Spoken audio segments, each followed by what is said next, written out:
Let's have a look back at how our furry four-legged companions evolved from feral wolves into our best friends. It was originally believed the first domesticated wolves appeared around 15,000 years ago in the Middle East. New evidence, however, suggests it was much earlier than that. Swedish geneticist Pontus Skoglund published a study last year in the journal Current Biology, describing his findings of a 35,000-year-old Siberian wolf bone. He concluded that canine domestication may have first occurred 27,000 to 40,000 years ago. According to genetic studies, modern-day domesticated dogs originated in China, the Middle East and Eastern Europe.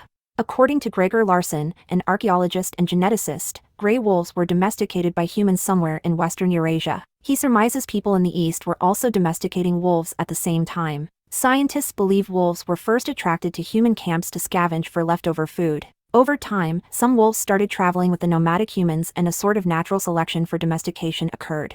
Women may have been the first to make these wolves a pet, according to Catherine M. Rogers, professor emerita of English from Brooklyn College, in her book First Friend. It takes 6 to 8 generations to domesticate a canine, according to a 40-year experiment that began in the late 1950s by Russian researcher Dmitry Belayev. There's even scientific evidence supporting the bond between humans and dogs.